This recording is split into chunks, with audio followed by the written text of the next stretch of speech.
Constitution provides that in all criminal prosecutions, the accused shall be presumed innocent until the contrary is proved. The burden of proof is on the prosecution. How much proof is necessary?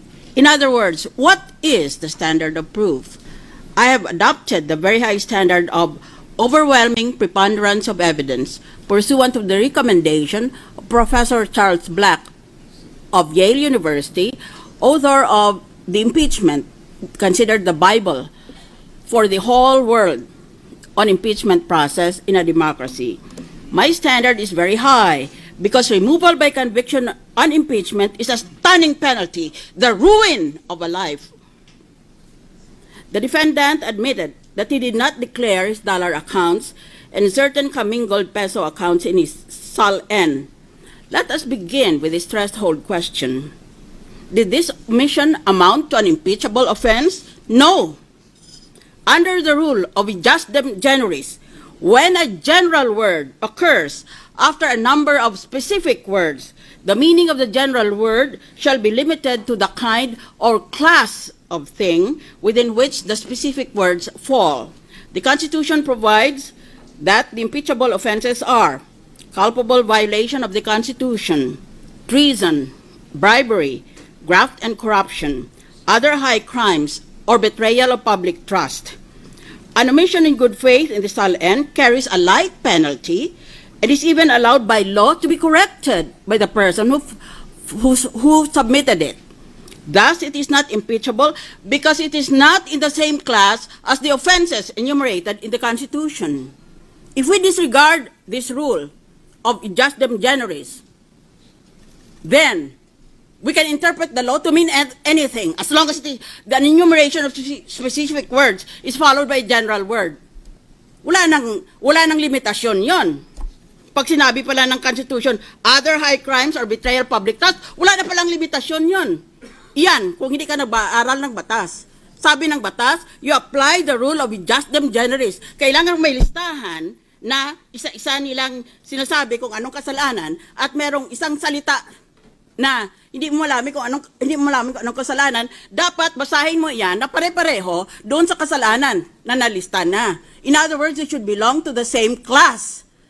Does omission in the SAL-N belong to the same class as, for example, treason, bribery, etc.? The Constitution simply provides that a public officer shall submit a declaration under oath of his assets, liabilities, and net worth. I am quoting the Constitution. That is all. There are no details. The Constitution is a brief declaration of fundamental principles.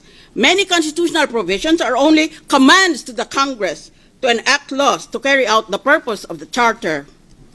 As a general rule, constitutional provisions are not self-executory. Hindi naman pwede na basahin mong Constitution na para ka bang nagbasa ng dyaryo, tapos kanya-kanya kayong interpretasyon. Hindi ganon yon. Kaya nga meron tayong constitutional law, which is said to be the most difficult subject to pass in the entire College of Law. Hindi ganon kadali magbasa ng Constitution. Constitutional analysis is a field of art in itself. It is a technical field. Kaya 4 na taon ang abogasiya. Kung basta sino lang pala pwedeng mag-interpret ng Constitution, bakit pa tayo may mga abogado? Kanya-kanya na lang. The usual exceptions are the Bill of Rights. Yan, self-executory yan. Basahin mo, sundin mo.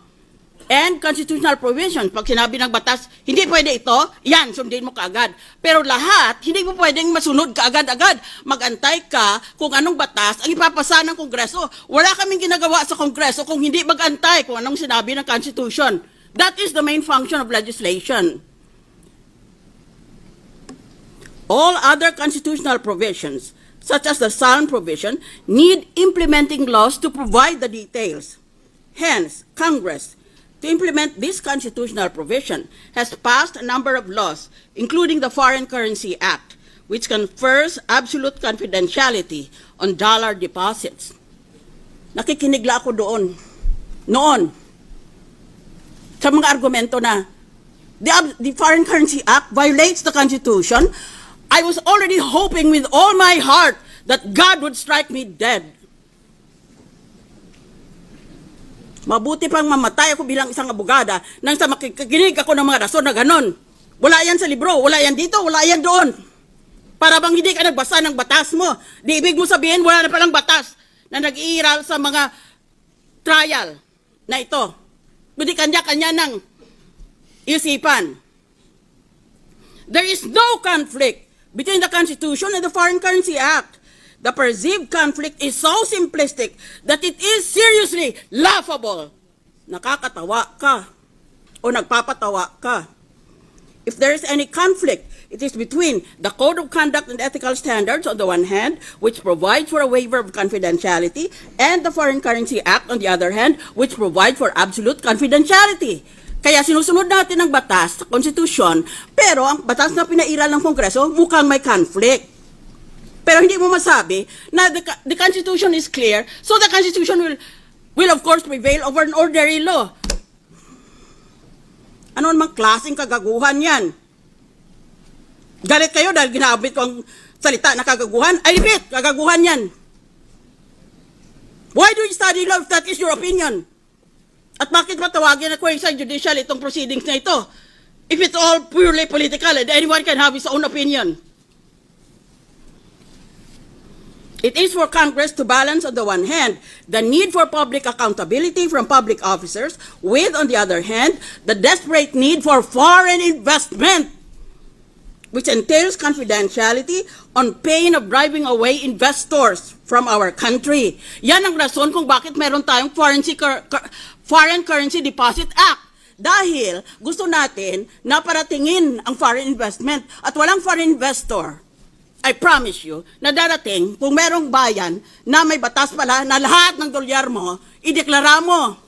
Walang darating maski isa. That is the purpose of that law. Did anybody of you bother to find out why we have a Currency Deposit Act? Puro lang tingin ninyo tungkol sa impeachment. I-parking mong pera mo dyan. Mamaya, isasalungat ko yung mga argumento ninyong yan. It makes me angry, as a former law professor and as a future judge of the International Criminal Court, that you should presume to administer justice in this manner. I am insulted by the way your minds run. It is for Congress. The argument that a dollar deposit protected from inquiry would nullify the principle of transparency is for Congress to resolve. Ay di tayo, kayo sa House at kami sa Senate, tayo ang gumawa niyan, tayo ngayon ang may problema. Di bigyan natin ng solusyon ang problema. We could retain the absolute confidentiality clause with the amendment that Filipino public officers are not protected. Yon ang dapat gagawin natin. The prosecution mistakes admission for confession. In law, in a confession, the defendant admits his guilt. In an admission, the defendant merely states facts which might tend to prove his guilt. In the instant case, the defendant did not make a confession, but merely an admission with a legal defense.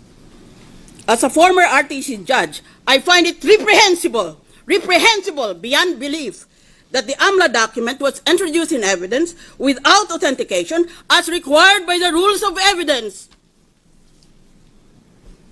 Nagpapanggap-panggapan pa tayo na korte tayong quasi-judicial. Yun pala, sinabi pa natin na if there is any need, we shall use as a supplementary authority the rules of court.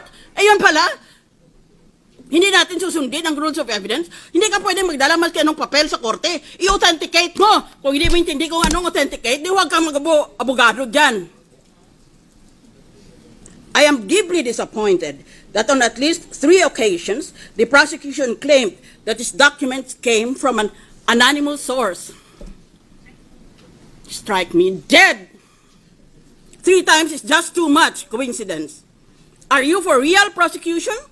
Falsus in uno, falsus in omnibus. False in one thing, false in all things. The defendant used his own name in all his question transactions. He could have done otherwise if his purpose was invisibility. Kung ayaw niya matuklasan, kadali-dali. Di gamitin niya pangalan ng iba. Lahat naman kayo, hindi naman lahat. Marami sa atin dito, kung tungkol na sa batas, ibang pangalan na ginagamit. Sigurado ako niyan. RTC judge ako eh. Mag-isa lang akong RTC judge dito sa korteng ito. Maski ano, pwede mo manufacture sa Pilipinas. Minsan, binigyan pa nga ako ng death certificate ng kusado. Pagkatapos, minahuli ko, huling-huli, buhay na buhay. Ganon ang ating korte dito. Huwag na kong padara ng kalukuhan ninyo dahil alam na alam ko yon. Kayo, nag-practice kayo, 1 taon, 2 taon. Ako, RTC judge. Why would a suspected criminal leave his calling cards at the scene of the crime? Kung noon pa, gusto pala niyang itago ang kayamanan niya, bakit niya ilagay sa pangalan niya? Marami dito sa Pilipinas naglalagay sa ibang papangalan ng ibang tao. Hindi kaya alam ng abogado yon? May master's pa sa Harvard, may doctorate pa sa UST. Ganun kaya siya katanga?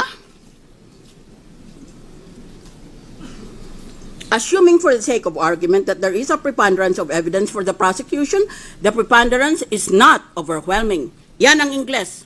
Hinada ko para sa 2 minutes ko. Wala pala kaming limitasyon. Ngayon Tagalog naman, at hingi na ako ng paumanhin, abansi pa lang, dahil kulang na kulang Tagalog ko. Unang punto, kung matalo ang Chief Justice dito, di ang ibig sabihin pala, ang mga nananalo ay mga honest na tao. Dahil kinundina nila dahil corrupt yung taong yon.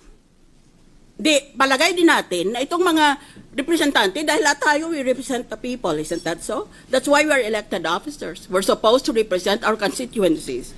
Kung hatulan natin may sala yan, di, ibig lang, dahil crooked siya, di ibig lang sabihin tayo, honest tayo. Ngayon, kung lahat pala tayo honest, o marami pala tayo sa atin ay honest, why is the Philippines often, or if not all the time, why is the Philippines always ranked as one of the most corrupt countries in the whole world? Yan, sagutin niyo ako niyan. Nagpapakalinis kayo? Aba kung malinis pala ang mga opisyalis natin at malinis pala sa buong bansa, bakit palagi tayong nililista ng Transparency International as one of the most corrupt countries in the world? Magtitingnan tayo? Sino kaya dito?